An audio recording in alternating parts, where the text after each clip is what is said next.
ছোটবেলায় দিদা দাদুদের থেকে রূপকথার প্রচুর গল্প শুনেছি। তো সেই রূপকথার টাচ দিয়ে একটা মডার্ন স্টোরি যদি হয় কেমন হবে?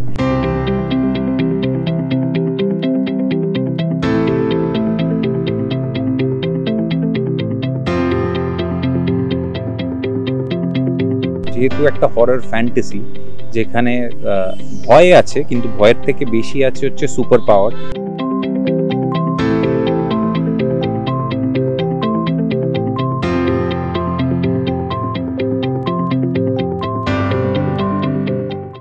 বড় পর্দায় আসতে চলেছে দেবী, আর সেটাও সৌপ্তিক চক্রবর্তীর পরিচালনায়। যদি আমরা অনেক রকমের ভূতের ছবি দেখেছি, আর এবার এই ছবিটা হতে চলেছে হরর ফ্যান্টাসি। যদি মানুষ এবং ভূতের সন্তান পৃথিবীতে আসে তাহলে কেমন হবে? আর এই ভাবনাটাও এসছে কিন্তু সৌপ্তিকদার মাথা থেকে, আর সৌপ্তিকদার পরিচালনায় কিন্তু এই ছবি আসছে। আর আজকে আমাদের সঙ্গে পরিচালক সৌপ্তিক চক্রবর্তী রয়েছে আমাদের সঙ্গে, আর আমি সরাসরি চলে যাব যে এই ছবির ভাবনা তার মাথায় কেন এলো। হাই, প্রথম কথা হচ্ছে যে এই ছবির ভাবনা এলো তার কারণ হচ্ছে যে মণিহারা বলে একটা ছবি আমরা বানিয়েছিলাম, যেটা হচ্ছে একটা পেতনি এবং একটা মানুষের love story. That was horror comedy. এবার সেই গল্পটাকে এগিয়ে নিয়ে যাওয়ার খুব ইচ্ছে ছিল, কারণ আমি একটা ওই মাল্টিভার্স, বাঙালি ভূতেদের মাল্টিভার্স ক্রিয়েট করার চেষ্টা করছি। তো সেই হিসেবে এগোতে গেলে এবার আমি ভাবলাম যে কীভাবে বেস্টভাবে এগোনো যায়। তো ওই গল্পর রেফারেন্স থেকে যখন এই রেফারেন্সে আসছি, আবার একটা নতুন কিছু করতে হবে যেটা বাংলার দর্শক দেখেনি। তো আমি ভাবলাম why not a horror fantasy. আমরা ঠাকুমার ঝুলি, ছোটবেলায় দিদা দাদুদের থেকে রূপকথার প্রচুর গল্প শুনেছি। তো সেই রূপকথার টাচ দিয়ে একটা মডার্ন স্টোরি যদি হয় কেমন হবে, এই ভাবনা থেকেই দেবী। আর আমি জানতে চাইবো যে একদম প্রথমে হরর মুভি কেন চুজ করলে, কেন অন্য রকম নয়? এই প্রশ্নটা অনেকেই করে। আমি লিখতে বসি, এটা রনিতাকে জিজ্ঞেস করলে আরও ভালো বলতে পারবে। আমি যখন লিখতে বসি আমি চেষ্টা করি লাভ স্টোরি লিখছি বা থ্রিলার লিখছি, কোনোভাবে ঘুরে ফিরে সেটা হররে চলে আসে এবং সেটাই ইন্টারেস্টিং তৈরি হয়। তাই আমার ম্যাক্সিমাম সাবজেক্ট হররের ওপর হয়, একটা অ্যাট্রাকশন আছে। আর তাই জন্যই তো মাল্টিভার্স করার চেষ্টা করছি বাঙালি ভূতেদের নিয়ে। আমি এটাও একটু জানি যে দর্শকদের তুমি একটু বলো যে এই ছবিটার গল্পটা ঠিক কিরকম হতে চলেছে। তুমি একটু টাচ তো দিলে, আর একটু যদি বলো। আমাদের একটু পরেই ট্রেলার লঞ্চ হবে। ট্রেলারটা দেখতে পেলে দর্শকরা বুঝতে পারবে যে গল্পটা কীরকম হতে চলেছে। তবে হ্যাঁ, এটা যেহেতু একটা হরর ফ্যান্টাসি, যেখানে ভয় আছে, কিন্তু ভয়ের থেকে বেশি আছে হচ্ছে সুপার পাওয়ার। আমাদের বাঙালি বিভিন্ন ভূত এবং প্রেত যারা আছে, তাদের একটা এক্সিস্টেন্স, সেই নিয়ে গল্পটা। বাকিটা আমার মনে হয় ট্রেলার দেখে তারপরে আমরা পরের বার ডিসকাস করতে পারি। আমরা দেখেছিলাম যে দেবীর পোস্টার লঞ্চ কিন্তু একদম অন্যরকম ভাবে হয়েছিল, আর সেটাও গঙ্গাবক্ষে। আর আজকে তার ট্রেলার লঞ্চ, তুমি কতটা আশা রাখছো দর্শকদের থেকে যে ছবিটা কতটা ভালো লাগবে মানুষের?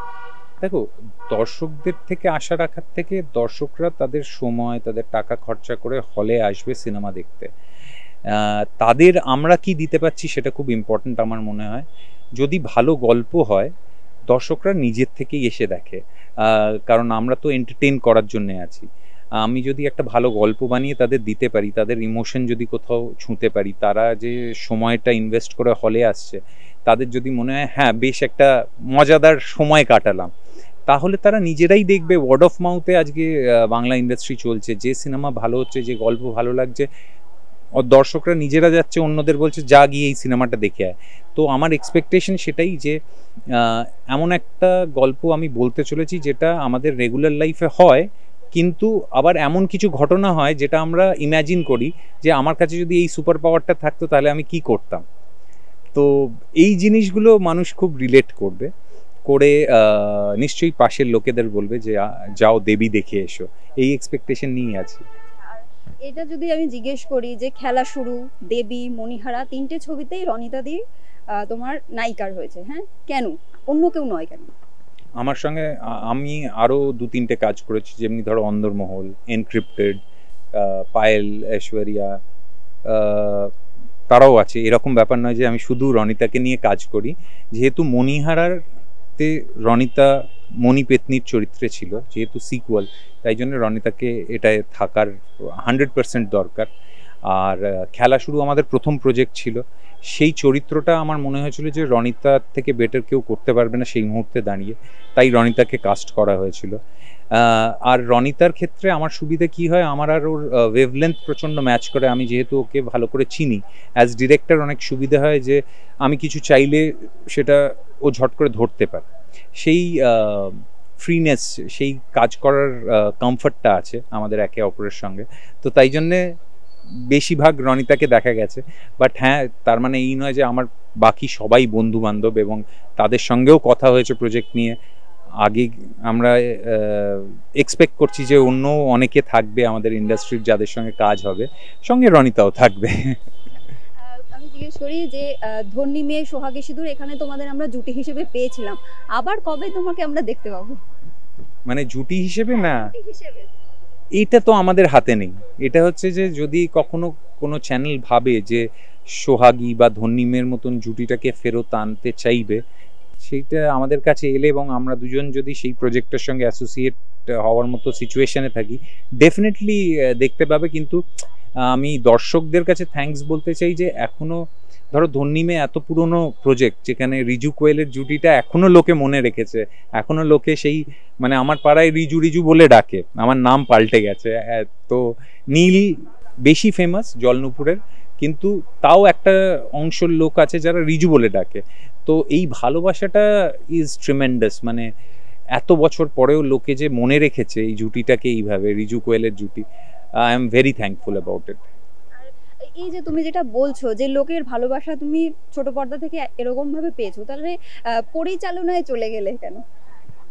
এটা তো দেখো, এক একটা মানুষের, আমার যেমনি বিভিন্ন জিনিস করার ইচ্ছে থাকে, পরিচালক হওয়ার ইচ্ছে আমি যখন থিয়েটার করতাম তখন থেকেই আমি থিয়েটারেরও পরিচালনা দিয়েছি, যখন আমি টেলিভিশনে অভিনয় করছি। তো পরিচালনাটা ইচ্ছে ছিল, এবং একটা সময় আমার মনে হলো যে টেলিভিশন তো আমি প্রায় গোটা 10-12 বছর হয়ে গেল, 5খানা সিরিয়াল অ্যাজ লিড করে ফেলেছি। তো আমার মনে হলো যে একটু ব্রেক নিই, এবার একটু ডিরেকশনের দিকে, প্রোডাকশনের দিকে মাথাটা দিই। তার মানে এটা নয় যে আমি অভিনয় বন্ধ করে দিয়েছি, সেটা ছোট পর্দা হোক, বড় পর্দা হোক। সিনেমা করেছি, ওয়েব সিরিজ হিন্দিতে বেশি হয়েছে, বাংলা ওয়েব সিরিজ এখনও আমি করে উঠিনি। খেলা শুরুতে আমি নিজেকে কাস্ট করেছিলাম একটা চরিত্রে। বাট হ্যাঁ, অবভিয়াসলি আমি দেখছি যদি কোনো ডিরেক্টর প্রডিউসার মনে হয় যে হ্যাঁ আমি আবার সৌপ্তিককে ফিরিয়ে আনতে চাই, I am open for that. আর কোনটা বেশি কঠিন, ক্যামেরার সামনে না ক্যামেরার পেছনে? পেছনে, পেছনে, মানে ক্যামেরার সামনে আমি কাজ করেছি তখন ডেফিনেটলি মনে হতো অভিনয়টা কি কঠিন, চরিত্রকে ধরা, তার গ্রাফ বানানো, এভরিথিং। কিন্তু যখন ক্যামেরার পেছনে আমি এসে দেখলাম যে এই কাজটা প্রচণ্ডভাবে, এবং আমার যে ক্রু আছে, যে টিম আছে, আমি তাদের বিহাফে বলবো থ্যাঙ্কলেস জব। যারা ওই লাইটের স্ট্যান্ডটা তুলে নিয়ে যাচ্ছে, একটা অত ওয়েট নিয়ে গিয়ে রাখছে, যখন প্যাক আপ হয়ে যাচ্ছে, ওদের প্যাক আপ আরও 1 ঘন্টা পর হচ্ছে। তো সেই ভাইগুলো, তাদের এফার্ট তো থ্যাঙ্কফুল নয়, তারা কোথাও হারিয়ে যায়, তারা এসে কাজ করে হারিয়ে যায়, কিন্তু আমার কাছে ওটা খুব সেন্সিটিভ একটা জায়গা। তো আমি একদম টিম ম্যান, আমার কাছে আমার টিম কামস ফার্স্ট, এবং খুব অনেস্টলি পুরো টিম খেটেছে। আই অ্যাম গ্রেটফুল যে এরকম একটা টিমের সঙ্গে আমি কাজ করতে পেরেছি।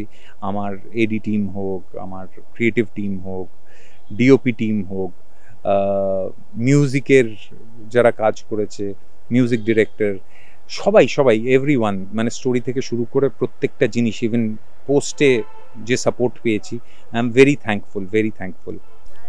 আমি এটাই জানতে চাইবো যে এই যে দর্শকের এত ভালোবাসা পেয়েছো, তুমি নিজেই বললে, তো দর্শক আবার কবে তোমাকে পর্দায় দেখতে পারে? দেখো, কথা চলছে, প্রজেক্ট আসছে, কিন্তু একটা কোথাও ম্যাচিং এখনো হয়নি। যে প্রজেক্ট আমি করতে চাই সেইটা, বা ফিনান্সিয়াল সাইড যাই বলো, সেইগুলো কোথাও হচ্ছে না, বাট কথা চলছে, হয়তো খুব তাড়াতাড়ি দেখা যাবে। Let's see. দেবী নিয়ে আমার এক্সপেকটেশন খুব হাই, একটা সুন্দর গল্প নিয়ে আসতে চলেছি আপনাদের সামনে। দেবী এলে আপনাদের নিয়ারেস্ট থিয়েটারে, সিনেমা হলে প্লিজ যান, একবার দেখুন, ভালো না লাগলে রিভিউ দেবেন, আর যদি ভালো লাগে তাহলে প্লিজ লোকদের বলবেন যে গিয়ে দেখতে, এটাই বলবো। আমি বলবো I want to thank to Zee, মানে সম্রাট দা মণিহারা স্টোরিটা চুজ করেছিল, জালাল দা, সৌম্য সবার সাথে আমরা একসাথে মণিহারা করেছি এবং মণিহারার টিআরপি টেলিভিশনে এত ভালো ছিল জি বাংলা সিনেমাতে, তারপরেই তার সিকুয়েল দেবী প্ল্যান করা হয় এবং দেবী হলে আসবে এই ডিসিশনটা হয়। সো আমাদের জন্য এটা খুব বড় একটা পাওনা, কারণ আমাদের স্থলান্তর প্রোডাকশনের তরফ থেকে এটা প্রথম ছবি যেটা হল রিলিজ হবে, আমাদের ফার্স্ট ফিল্ম প্লাস ফার্স্ট হল রিলিজ, এবং সন্দীপ আগরওয়াল তো প্রথম থেকেই আমাদের সাথে আছেন। তো সন্দীপ আগরওয়াল পুরোটা প্রডিউস করছেন। তো সন্দীপজি, সম্রাটদার সবাই মিলে যে আমাদের উপরে যে ভরসাটা রেখেছে, আর আমরা মণিহারার পর যে দেবীটা তৈরি করতে পেরেছি, we are grateful for that. Now আমাদের বানানো তো হয়ে গেছে, এবার আমরা আস্তে আস্তে এটাকে ট্রেলার, মিউজিক লঞ্চ সব কিছুর মাধ্যমে দর্শকদের হাতে তুলে দিচ্ছি। 25শে জুলাই পুরোপুরি তুলে দেবো ছবিটা, তারপর পুরোটা দর্শকদের হাতে। আর তার আগে তোমরা সবাই আসছো, সাপোর্ট করছো, আরও আমাদের হেল্প করছো যাতে এটা অডিয়েন্সদের মাঝখানে আরও ছড়িয়ে পড়ে, সবাই যাতে ছবিটা সম্বন্ধে জানতে পারে। তো এই একটা প্রচেষ্টা আর কি, আমরা এমন একটা সিনেমা প্রচেষ্টা করেছি যেখানে সব মিলিয়ে কোথাও হারিয়ে যাওয়া দিনের মিষ্টি গল্প, ফ্যামিলি, লাভ স্টোরি, সেখান থেকে নিজের ভেতরের সুপার পাওয়ারটাকে খুঁজে বার করা। আমি সবসময় বলি আমাদের সবার মধ্যে সুপার পাওয়ার আছে, দ্যাটস আওয়ার উইল পাওয়ার। সেটা যদি আমরা একবার কানেক্ট করতে পারি, আমরা অনেক কিছু করে ফেলতে পারবো। So the film is about that. বাচ্চারাও দেখতে পারবে, বড়রাও দেখতে পারবে, কারণ বড়রা অনেক সময় আমরা পরিস্থিতির চাপে ভুলে যাই যে আমাদের মধ্যে একটা সুপার পাওয়ার আছে। So the film is all about that. আমরা চাই যে মানুষ দেখে কিছু একটা ভালো ফিলিং নিয়ে, মোটিভেশন পাক জীবনে টিকে না থেকে বেঁচে থাকার জন্য। তুমি নিজে কি ভূতে বিশ্বাস করো? তবে স্পিরিটে বিশ্বাস করি, স্পিরিট থাকে, এনার্জি তো পজিটিভ নেগেটিভ থাকে, আমরা সবাই জানি। তো কিছু এনার্জি হয়তো নেগেটিভ হতে পারে, যেটা আমাদের আনইজি ফিল করায় বা আনকমফোর্টেবল ফিল করায়, সেটাকেই আমরা ভূত বলি হয়তো, যাদের দেখতে পাই না। আর যেসব মানুষরা আনকমফোর্টেবল, আনইজি ফিল করায়, বদমাইশি করে, তাদেরকে আমরা বাজে মানুষ বলি। এই পার্থক্য আর কি ভূতে আর মানুষ, একজনকে দেখা যায় আর একজনদের দেখা বা ছোঁয়া যায় না। সো এই পুরোটাই এনার্জির খেলা, নেগেটিভ অ্যান্ড পজিটিভ খেলা। খুব তাড়াতাড়ি কিন্তু দেবী আসতে চলেছে বড় পর্দায়, এবং সৌপ্তিক চক্রবর্তীও কিন্তু ফিরতে পারে পর্দায়। আপনাদের প্রিয় সেই নায়ক আবারও আপনাদের অন্দরমহলে কিন্তু ঢুকে পড়বে, আর সেই সব আড্ডার সমস্ত মুহূর্তই আপনাদের সামনে আমি তুলে ধরলাম। ক্যামেরায় সন্তোষ রায়ের সঙ্গে সহেলি বিশ্বাস, ওঙ্কার বাংলা।